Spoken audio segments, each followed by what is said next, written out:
Here's how to live. Master something. Be a monomaniac on a mission to be truly great at something difficult. Pick one thing and spend the rest of your life getting deeper into it. Mastery is the best goal because the rich can't buy it, the impatient can't steal it, the privileged can't inherit it, and nobody can steal it. You can only earn it through hard work. Mastery is the ultimate success. Striving makes you happy. Pursuit is the opposite of depression. People at the end of life who said they were the happiest with their life were the ones who had spent the most time in the flow of fascinating work. Concentrating all of their life's force on one thing gives you incredible power. Sunlight won't catch on fire, but if you use a magnifying glass to focus the sunlight on one spot, it will. Mastery needs your full focus attention. The more you learn about something, the more there is to learn. You see what normal people don't see. The path gets more and more interesting as you go. Ian, how are you doing today, man? I'm good. How are you? Doing good, man. So, this is an excerpt from Derek Sivers' book, How to Live, which is a book that touches on many different perspectives on how one can live their life, and they're all contradicting each other. So, in this first one here, he goes really into how to live a good life, you need one goal that's the most important to you, and everything in your life should be focused on that one goal. So, based on that excerpt, do you have any thoughts or anything you want to share?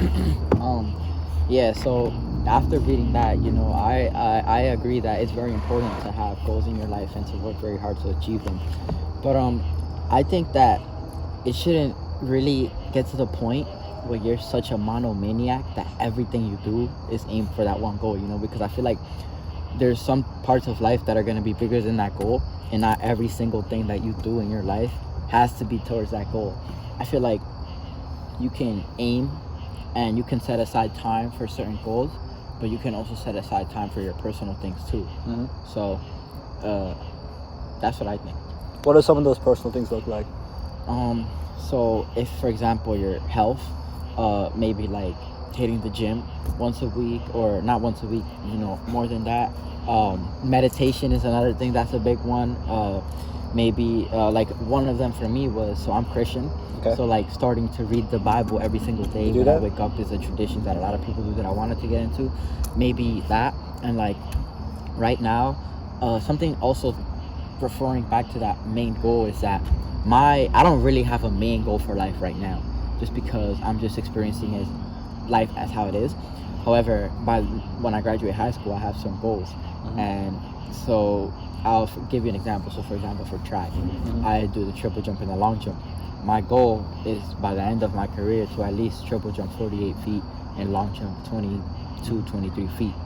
And I feel like not everything that I do in my life, in my part of my day, goes to that. You know, I do other things, personal things like I told you, reading the Bible, trying to meditate when I wake up, things like that they might help in the long run, but for now it's like more personal, it's something set aside. So you mentioned that, we shouldn't have this one goal take over our entire life, but we should mix in these things like you said meditation, you said reading the Bible. Yeah. But do you think adding those things in your life can help you achieve that goal even more? Yeah, I certainly is there a way do. that like meditation makes you more present, which makes you more able to achieve that goal? Or like reading the Bible makes you more faithful, which gives you more power to achieve that goal? Like, I think it certainly depends on the goal and these personal things that you're doing. But with the examples that I just gave, I think that these personal things do help you achieve that goal. And like different personal things that you set aside time to do, I feel like they also help you grow as a person, which can help you achieve that final big goal.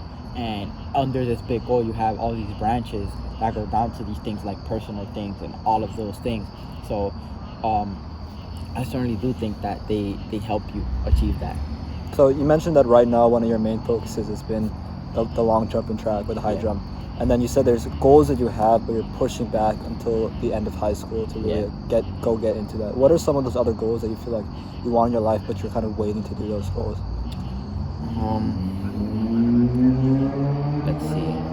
Okay, so some goals, like other than high school goals, obviously, like because there's a lot of goals that I have, and so like you never know when you're gonna reach your goal.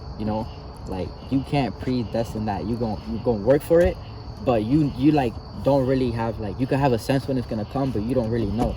So there's like, for example, me, like, I don't know if I'm gonna do this in high school or when I move on to like college, like in the weight room, like maybe benching like 225, 2 plates, like squatting more. You see, like, I don't wanna, these are, and I'm not necessarily saying I'm waiting for a goal to happen, because I never want to wait for a goal to come to me. I want to be able to work for that goal, because a goal is something that's not tangible, and it doesn't care about your feelings. It doesn't care if you had excuses, if you felt lazy today. It's not gonna care. So there's no point of waiting for it to come to you. You have to attack it and work for that goal so you can reach it, you know. But you think that one of the reasons why you can't like get that bench up right now, that you can't squat right now, is because most of your energy is focused toward track? I think no. I will say I disagree, because track and the weight room, they go together. They're a connection, and I feel like most of the time when I'm in the weight room, I'm doing that stuff for track. And like, I'm not saying, okay, I need to hit 225 on the bench to long jump 23. Like that's a connection. They're different goals. For different reasons, right? Yeah, they're different goals. Now, I will say, like, my bench has increased because I've been the time I've been dedicating to the weight room now is for track. And I know that my bench now has increased because I'm consistently in there every single day trying to put on more weight. But I'm not necessarily trying to say that, oh, I'm not going to be able to triple jump this or long jump that because I didn't squat 3 plates or bench 2 plates, you know. So I feel like those are just different goals, and some little goals can come within the process. Like for me, one of my goals was to bench a plate, and that came in the process of me hitting the weight room for track. Not like necessarily my original goal with the gym is just to get stronger for track, and that's a very ambiguous goal because it's very broad, and you can get strong in many different ways. But I also had a goal of putting on that plate, and that came. You see, this is what I refer to back to with the branches. So I hit one goal in the branch of another one, you know? You get that? Yeah. And I think knowing you, I know you have these many pillars. Like I know we've talked about like the gym, track, these sports. But I know another important pillar for you is that online business you've been working on. Yeah. Because I remember we were in the gym, and then you told me that, oh, you have this online dropshipping business that I was pretty curious about, because you said you had your first order and you made $180 already when you just started this. So I was curious, like, what have you put into like really grow that business? What is like your long-term vision with that? And like, talk to me through that. So right now, I will say, when I started it, I had a lot more time because I started this over the summer. So I had allocated a lot more time to the business and getting it off the ground. My goal still is to get it off the ground as much with promoting until the point where I have orders consistently coming in and I can just sit back and relax and let people order. And I feel like that is also a very hard job, because with the time I dedicate to school, to track, to photography and videography, to everything else that I do on campus, it's very hard for me to find that time to promote things. And I feel like that's something that I'm improving at. You know, consistently when I'm on social media, I always save ideas that I have that might be able to help me grow my business. If I see something, oh, okay, this is going to be helpful, I save it so I can come back to it later because I might not have the time now. Or something that I've also been doing is just like ordering some of my products, because since I dropship, I don't really have them in hand with me. And that's something that's very important to promote, because you don't want to promote something that you don't have, you know? You want to promote something that people are going to be able to see you physically having and showing. And I feel like that's very important because it just draws more people in. And that's also with the reliability thing. If I went to order clothing from a website and they didn't really have any promotions, it was just a website and the online picture of like this image of the clothing, I would be a little skeptical because they didn't really have any of this in person. And that's what I'm beginning that process of, like, getting my hoodies in person so I can use them to promote. Yeah. So how do you balance like these different pillars? So we've talked about your health pillar, we've talked about your school pillar, we've talked about this online business. Yeah. How do you fit these things in a day? Like, do you feel like there's one that kind of takes over and I think most of your time is dedicated to that? This is a very good question, and I think it's building up as I get into more things. This time management skill. I think my time management since I got to Petty has really developed, and I've learned a lot from it. And I think now is actually going to be the hardest because I have a lot of things that I'm doing. Something that I do now is journal. So every morning I wake up, I have this little journal of mine, and I just write things down that I need to do, whether it's school, whether it's the gym, whether it's track, whether it's the business, whether it's photo, any little thing that I need to do, whether it's my customer said that they wanted a new color on this product and I need to add it, anything like that. I write it down in my journal, and whenever I have free time, I look back to my journal and see what I can get done. And I've been trying this thing to prioritize, because if something is more important than another thing, I obviously want to get that done first. And that's something that's new to me, journaling, and I'm really taking advantage of it, because it really does help. Because I used to go from just having to remember what I had to do to actually putting it down and plan how I'm gonna get things done, so it can be more effective and efficient when I actually do it. Yeah. So that's something that I've been using to like help me manage all these pillars. But it definitely is very hard, and that's just a strategy in a toolkit that anyone can pull out and just journal. What do you have to do, and make a list prioritizing what you're gonna do, when you're gonna do it, how you're gonna do it. Like I remember the other day, I had a period off of class, and I prioritized, okay, I'm gonna do my English reading this time, and I'm gonna study for my French test. The next day, I need to do my laundry, I need to go to the gym, and I need to add a new color to the hoodie. And the next day, I'm gonna meditate, I'm gonna read the Bible, and I need to send this football player his videos from the game. So just things like that help you sort things out that you need to do, so you can actually do them instead of procrastinating and just relying on your memory, because you can forget things. I think it's also important to define a limit, right? Like, at one point, are you adding so many things in your life, you're stretching yourself thin, right? Because I know that you started this business over the summer, so you can feel the difference between having a full day of free time versus being at Petty, where you got to go classes, you got classes all day, you got little DMX blocks, you got sports practice, you have little blocks in the day where you use to prioritize your work. You know, if people keep adding more and more things in their life, you can imagine like they have like this is like their energy level, and they have like small arrows going in all directions, because they're giving a little bit of their energy to like 100 different things. And I agree with that totally. You know, all your energy being focused in one way, as like these mentions here. But I guess, where do you see as like your limit? And like, talk to me about like the difference between the summer, the time you've had over the summer to work in the business, versus like now being at Petty. Like, has it gone down, or like things like that you see? And I really like how you brought up the point of the limit, because I think I'm a creative person, and I'm constantly thinking of new ways to expand my repertoire of skills and things that I do. So I've obviously had thoughts about doing more stuff. Like, once I started this clothing brand, Dream Chasers, I like making designs, so I designed something else, and I'm like, that could be an idea for a brand too. But then I thought back to myself, like you said, okay, but like, how is this gonna work, having two clothing brands, and then going to Petty, and then running the Petty Sports Fan Network, and then having to take photography and videography? Like, that's just gonna be a lot on my plate. And junior year, probably my hardest year so far, I didn't know how I was gonna manage that. Like, I've had so many ideas of things that I should start, even things like podcasts. I've had ideas to start podcasts with teachers, other students, and I'm like, there's got to be a limit to this, and I need to take things one at a time. Once I get Dream Chasers off the ground, and once I'm just there, maybe I hire people to work for the business, maybe then I can go do something else. So I feel like with the limit thing, like, just acknowledging how much you can handle, because it's obviously different for every person. But also, like, once you feel comfortable with something else, and you're comfortable knowing that if you start another thing, that's going to take work and time out of your day, but you're going to make it work. And now, to your second question about the difference between my time with the business over the summer and over the school year. So I started this business early August. So I was basically doing it for a month before I went to Petty. And I would say the first week I started the business, I would wake up as soon as I woke up, like 8 a.m. and I would go to sleep at like 1 p.m. The whole day working on the business, just because those first couple of weeks. So 8 a.m. to 1 p.m.? Yeah, 8 a.m. to 1. You know, I obviously took breaks and did other stuff. Oh, you work from 8 a.m. over the summer? Yeah. Okay, got it. So, and the reason why is because when I first started it, that's like, the first step is the hardest step. I first started this brand. I knew nothing about managing a business, nothing about drop shipping.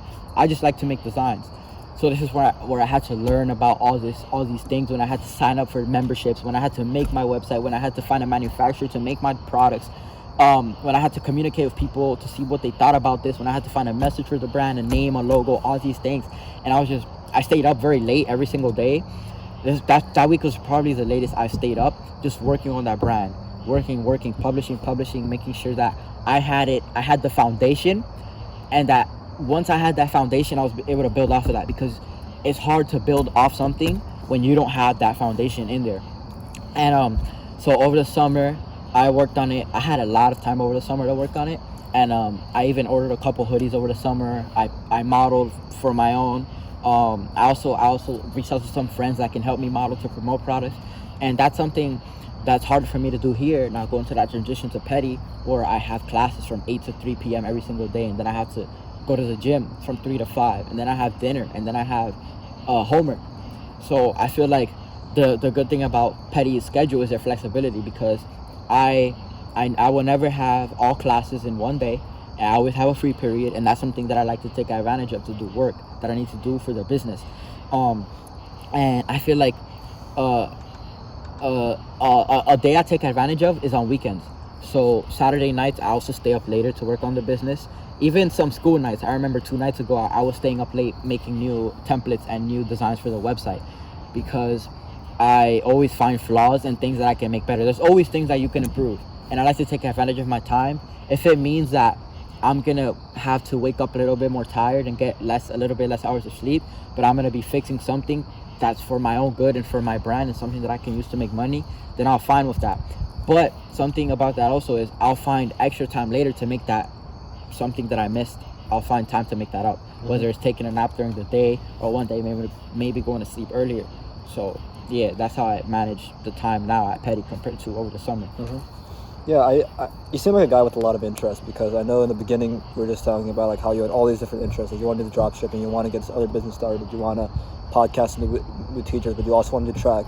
And I think like this is framework I heard about before, about how you can balance the desire to do so much while also actually making progress somewhere, instead of like just having a mix of these things, right? So I think the way it goes is that you block up your years where you have a period of time where you say yes to everything, and a period of time where you say no to everything, right? I think when you're young and like you are just trying to explore, it's good to say yes to everything and just try everything out, right? I remember for me that was like my sophomore year. It was when I was kind of like easing into like my friend group and like my schoolwork and everything at the time. It's like there's so much I wanted to do. I just said yes to everything. So someone asked me to come join this, I just join it. Someone asked me to do this, I just do it. And I'm saying that yes to all my desires to kind of jump around and explore until there's something that clicks in my mind. It's like, yeah, this is the thing I want to spend all my hours in the day doing. But then the hard part is that when you define that thing for a period of time, it takes discipline to say no to everything else, right? Because if you're all over the place, it's hard to make progress anywhere. But when you can define the thing that's most important and just singularly go at that while all these desires are popping up and you say no to that, I think having like periods of time for exploration, periods of time for just solely making progress toward that, I think that blocking up makes it really powerful and like actually making progress like these businesses that we're interested in. No, yeah, I totally agree. And I will, like you said, obviously if I weren't doing photography, videography, track, I would obviously have or dedicate more time to the business, because I would be saying no to all these things, and I'd be focusing on that. And that's something that I still have to find a way to make time for, because like you said, freshman year I was the same way. Any club, anyone asked me to join, I'm like yes. But the thing is, when you get older and you join and you start doing your things for yourself, you have to realize that all these things you're saying yes to, that's everything is time. That's gonna take up time from you, maybe editing something for your website, adding something to your business, adding a couple hours in the weight room. All these things that you prioritize and are important to you, you're gonna get sidetracked by things you say yes to. A friend invites you to a party, okay? You lose hours of sleep, or you could like just not benefit from going somewhere you said yes to because you also are getting peer pressured. And like I feel like that's something that I also have to get better at, because I do still say yes to a lot of things. Because I don't like to let people down, and I feel like I have a very flexible schedule, but I want to make use of that flexibility to the things that I prioritize.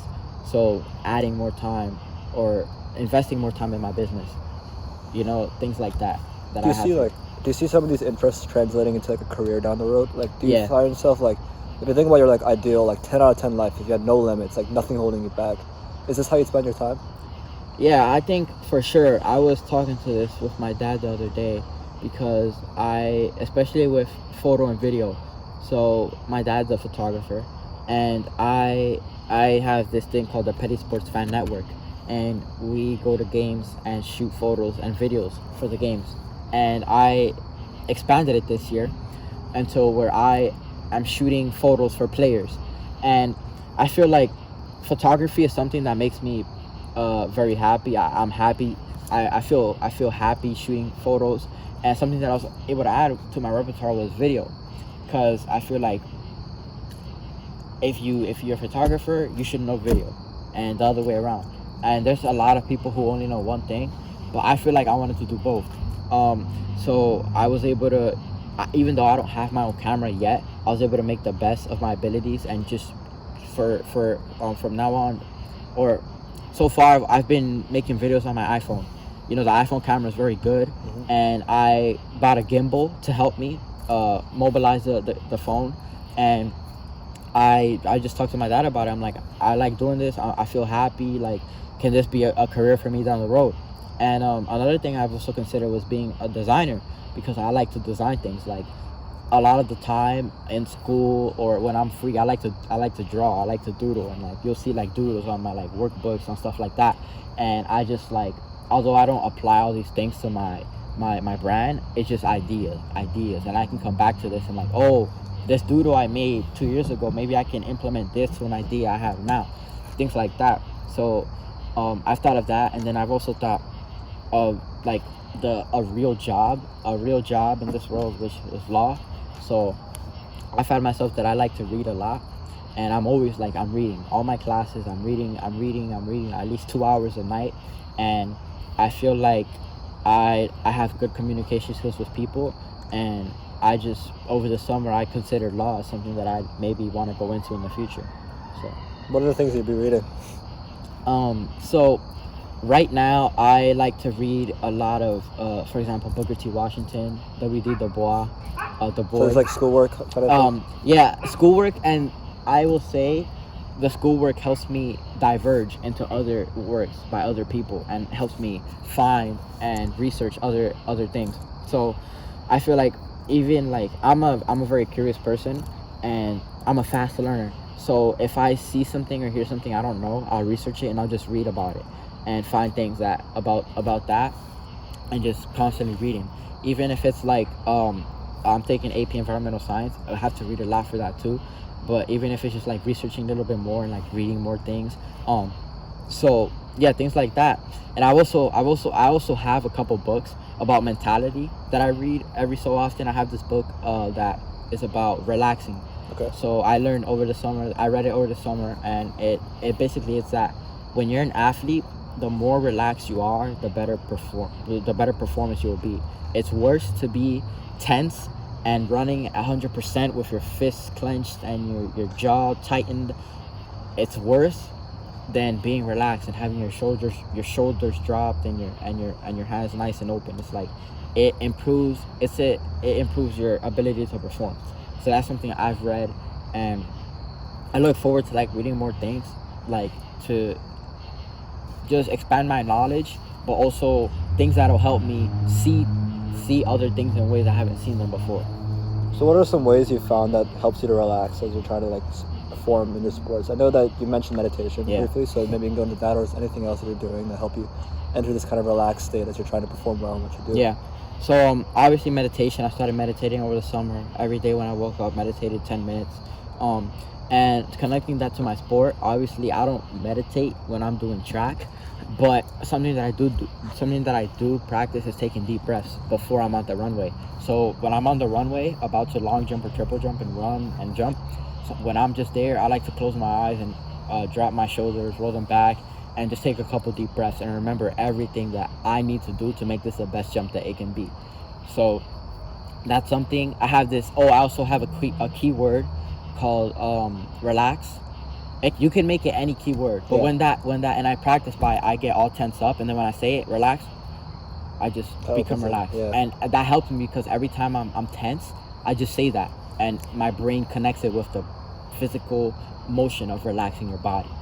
And so that's something that I do, and I do that with sports. Even if it's in the weight room, if I'm about to lift heavy weight, I like to take a deep breath in. I like to All right, soak this moment in and know that you got this, and like you can do it. Like you wouldn't be putting on this much weight if your brain and mind couldn't see yourself doing it, you know? Yeah. So I think that the breath is powerful. I think we don't spend enough time talking about the breath because, like, there are so many things that go into it. There's different types of ways for breathing for different purposes. Like, there's something called a psychological sigh, which Andrew Huberman, who's like a neurologist, talks about this, where it's like it kind of leverages like breathing, like the lengthening of like the amount of time it takes to breathe in and breathe out, in a way to connect it with like your nervous system, right? So if your exhales are longer than your inhales, it relaxes the body.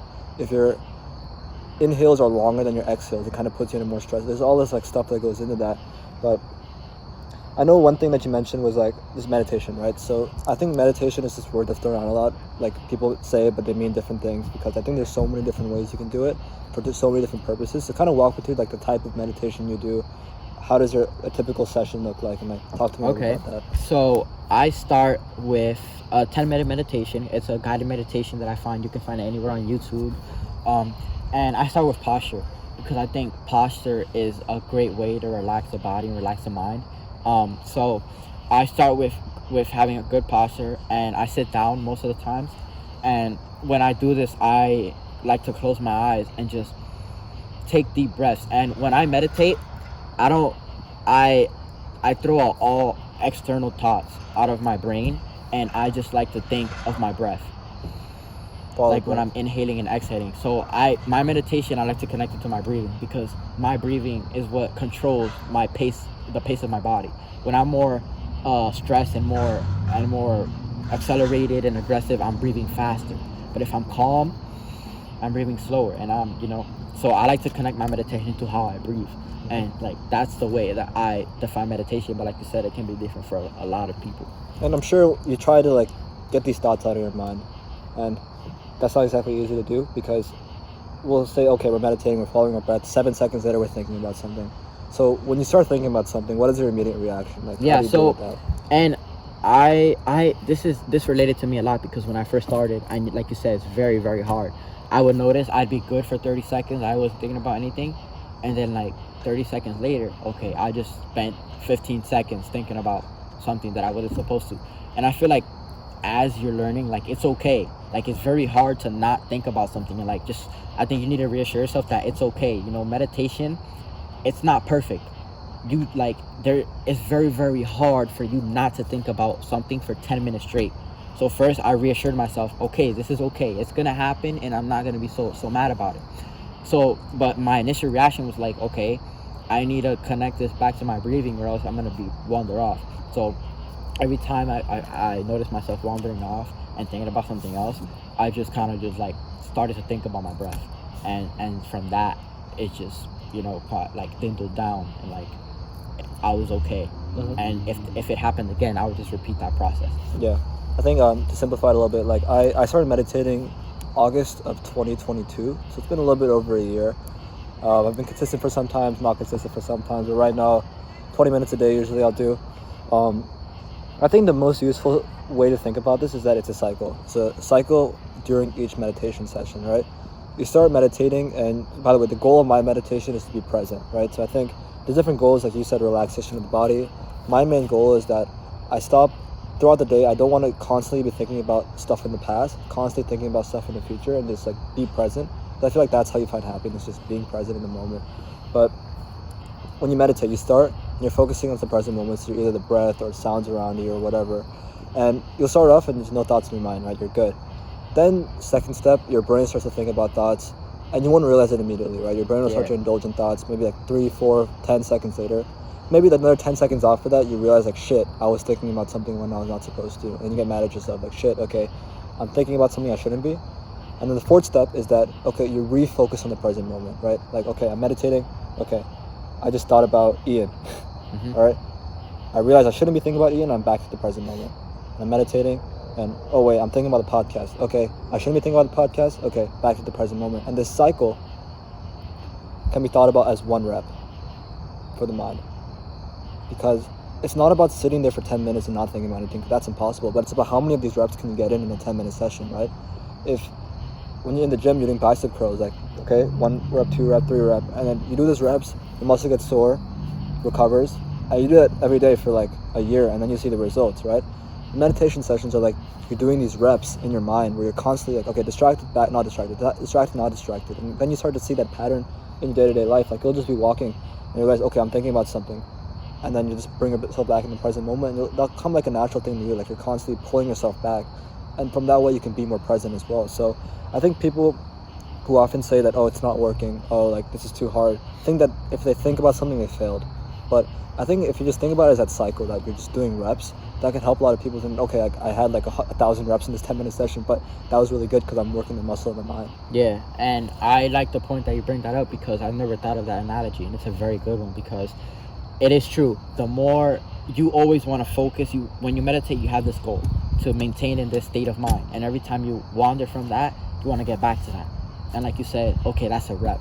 And the more of these you do, the more time you're going to spend in that state of mind. And that's the goal.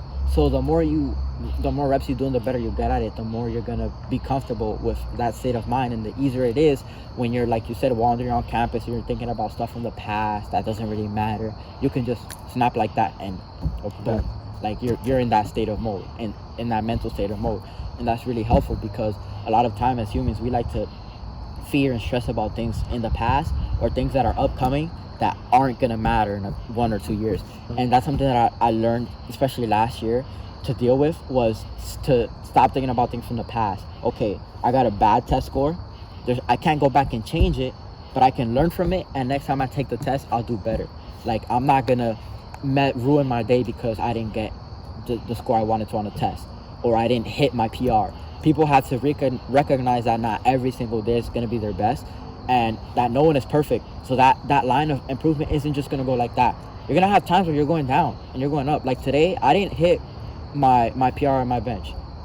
That doesn't mean that next time I go in there, I can't hit it. And that also doesn't mean that next time I go in there, I'm going to hit it.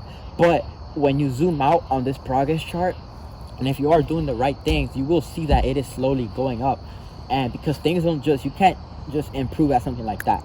And like this goes back to the book of mastering something. And mastery is it's such a perfect skill that takes like years for you. It takes a long time of practice for you to master something and be great at it. Yeah. And that's something like going back to the meditation.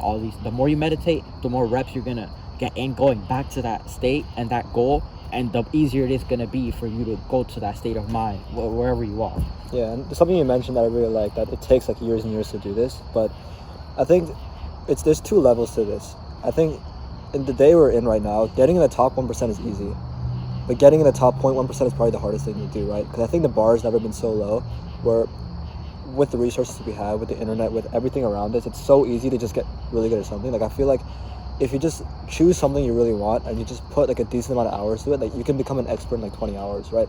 If you put 20 hours into learning something, you'll know more than like 99% of people around you. But then mastering that thing will take years and years of that consistency, and that consistency is where most people fall, because it's hard to stay consistent with like one thing that you want to narrow all your life to, when there's like so much novelty around you, like forces pulling you in this direction and that direction. Yeah. I think staying on just like, this is the thing I want. And also like, because you'll doubt along the way, like, is this the thing I want?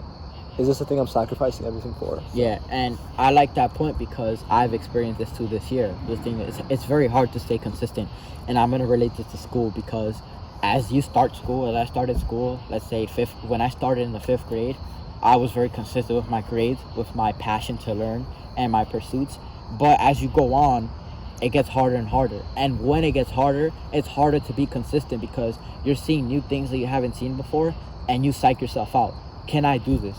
How much longer is this gonna take? What else am I gonna have to do this? But I think that you should always ask yourself the question, why did you start this in the first place? Who are you doing this for? And that'll help you remember like why you're doing this and why you should keep going. Because I'd have thoughts of like, I'm in my junior year and it's getting pretty hard. I wonder how it's gonna be in college and if I'm gonna be able to keep up these good grades. But I never give up, because I know that there's always a possibility. And if I've done it from 5th grade to junior year, I know it's possible from junior year to college. And like, also, why quit now? When I made it this far, like, there's no point of giving up something that you're so you can always restart. Restarting is different than giving up, because when you give up, you exit the practice entirely. When you restart, you take a couple steps back, and you find a new perspective, a new viewpoint on something where you missed before. That'll help you lead to a new path this time. So that's something that I found recently. Yeah, it's interesting. So let's shift gears a little bit. So as you know, a big theme of the podcast is just trying to see different people's opinions on how to live a good life. I think the word good life gets thrown around a lot, but it's hard for people to really define what that means. So based on the experience you've had, or based on the last few years, what would you say you define as a good life? This is totally relative. It's everyone's gonna have a different answer. But if I'm tying this to me, I've always been told by my parents that the biggest thing they value is for me to be a good person. And I think we live in a world with 7 billion people, and it's impossible for you to not encounter or talk to someone else. Like, this world is run by people, and I feel like the way you treat others around you is very important, and it holds a lot of value. And like, people might not see it, like there's a certain value to that.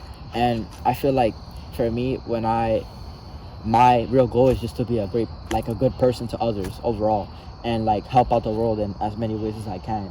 And for me, like, that'll be a successful life, because I'm not gonna look at it from a week to week basis. I'm gonna look at it from a bigger viewpoint. And since I was born, so since wherever I'm looking at this from, I'll see like the impact I've had and how I was to other people. Yeah, so in your eyes, a good life is a life where you have good character. What do you think, what traits define someone with good character? What defines a good person? I think someone who's selfless. And I feel like there's certain times where you will have to be selfish in life, and you will have to, prioritize yourself. And there's always time for that. I'm not saying you always have to be selfless, but I think just someone who cares for other people, but also knows that their selves come first, and how to distinguish that line where, should I prioritize myself here, or should I go do this thing with someone else? So I feel like there's like that difference there, but also just like being a person that can contribute in any way, any possible way to any scenario, is just one of those traits that would be good for a good person to have. Yeah, so selflessness and this idea of giving back, so service. Yeah. Like, I think, what do you define as like service, right? Like, what do you define as like contributing to society? Like, what are ways people could do that? I feel like this question has a ton of answers. Like, for me, with my business, my goal of my business is to inspire other people to be great and to never stop chasing their dreams. And I feel like whenever someone buys my product, they're buying into that brand and into that quote, into that idea that you should never stop chasing your dreams, no matter where you are, how old you are, what scenario you're in. And I feel like that's a way that I'm giving back to society, because I'm spreading this message that can impact and influence people, inspire others to do something great, and to never give up on their goals. So I think that's a way that that's a more modern way that a lot of people like to do, especially with clothing now. They spread messages with clothing. But I think a lot of this, you don't always have to be giving back. Like, you can take, let's say, a time from your day and help someone else. You see someone carrying a lot of packages from a building to their dorm, and like, you want to help them out. Or like, you see a new student in the weight room and they're struggling, you like tell them how to do the exercise properly, you help them, you spot them. Things like that are like ways that you are contributing to another person, because if you weren't there, that path for them would have been harder, and you took weight off of that, so they are able to have an easier, like a better experience doing that thing. Yeah. So selflessness is like this big theme that you have. How does one acquire selflessness? If someone's watching this, like, oh, I don't feel like these traits describe me, but they wanted to describe them, like, what are steps someone takes to like acquire this in their life and like to become a person with these traits? I think a lot of it comes from maturity, because I certainly wasn't like this when I was younger. I was a selfish kid. I always wanted everything to be for me. I didn't like to share. I didn't like to do any of that. But as you get older and you realize that you live with 7 billion other people, or 8 billion, and you see their impact on you, I feel like you would want to make an impact on others, and I feel like it might be different for other people to come across that, but at that point where they come up, when you get to that point where you look at life that way, I feel like it's hard to go back to being a very self-centered person. And I feel like as you mature, you're gonna see it that way. And a lot of people are just naturally they're caring, and they like to do things for other people and stuff like that, but for some others it might be harder to gain because of their ignorance to look at the world in another way. And I'm not saying that everyone who's selfish is ignorant. I'm just saying that there's different ways to look at the world and how other people are around you than the way you're looking at it right now. And I feel like just that about me as a person, sometimes I know when I have to do things for myself, but I also feel like giving back to others is something that's very important, because if people didn't give stuff to me, then I wouldn't be where I am right now. And do you think this is a trait that most people possess, or do you think it's kind of a rarity to see it these days? I wouldn't really know, because from a lot of people that I know, I feel like they do possess it, but I don't know the whole world, so I don't really know if it's rare or who really has it. I just feel like there's a way for everyone to get it, you know? And the main thing you say is maturity, so that I think, maybe like you'll grow up without it, but like over time you'll have experiences, you'll have lessons learned, and that kind of teaches you that, okay, these are the things that you want. So I guess, why do some people have this trait, why do others not? Like, do you think the main thing is just their upbringing, like the environment they come from? Do you think that plays a huge role into yes, so this goes back to like the nature versus nurture argument. I feel like they both play a role. Some people who have had different upbringings and different childhoods may be taught to think this way, but also maybe a kid who was didn't have any siblings, that was never used to sharing or giving back to anyone else, and they encounter situations, they're not going to be as open about it because they never had to do it before. And these are experiences that once you experience more and more, you're going to learn from, and you're going to like say, okay, I did this before, like I know what to do in this scenario. But so like I wouldn't be able to tell you like okay, these people have it and these people don't, but I just know that like hopefully everyone can come across it at some point. Cool, man. Yeah, it's been a great discussion. What are some of your long weekend plans? I plan to go back home. I over the summer I grow a lot of love for the city, so I'm very excited to go back home and see my friends. And when I'm home, definitely looking forward to doing more stuff with the brand, because I'm not gonna be in school. I gotta catch up on some AP environmental science work, and just have fun. A long weekend. What part of New York do you live in again? I live in Washington Heights, Manhattan. Okay. So yeah. And you grew up there? Yeah, I was born in the Dominican Republic, and I moved to New York when I was 5. Do you remember anything from the Dominican Republic? Yeah, I remember some stuff. How young were you when you moved? What happened? How young were you when I you was moved? 5 years old. Oh, okay. Yeah. So Spanish was my first language. So when I came here, I had to learn how to speak English. Yeah. Do you think, like you said, you love the city? Is this somewhere you want to stay for most of your life, or do you think? I have thought about that. I've always said to myself, I always want to come back to the city and give back and live here eventually, because I just love it, and I love how beautiful it is, and the people, and I'll never forget the memories when I grew up, and I wouldn't want to leave it. So I've always thought about going back. Nice, dude. How was the Philly trip today? It was fun. It was the first time I've been to Philadelphia. First time? So, yeah, first time. Oh yeah, you weren't there last year for a point. I've gone to Philly to race at some track meets. Okay. And I've drove past Philly to go places, but I haven't really explored. So I guess it was nice seeing another city other than New York. Yeah. I will say New York is better. I like New York more. But they had some good food, some nice historical places that I really thought were cool. You did? So, it's cool to be inside a building that holds historical value. So as you're looking at the years ahead, so you've been here for 4 years at Petty.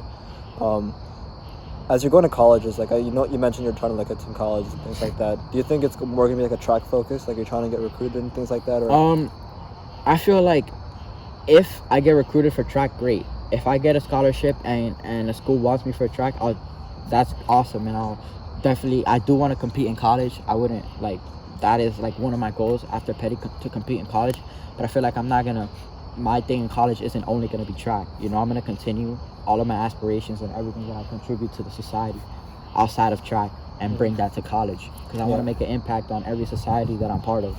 So if I go to college, if I go to college for track, then great. But yeah, that's a goal of mine too. Yeah, cool, man. Well, thank you so much for being on the show tonight. Yeah, no problem. It's been good. Great discussions about your brand. I'm really excited to see where that goes. Yep.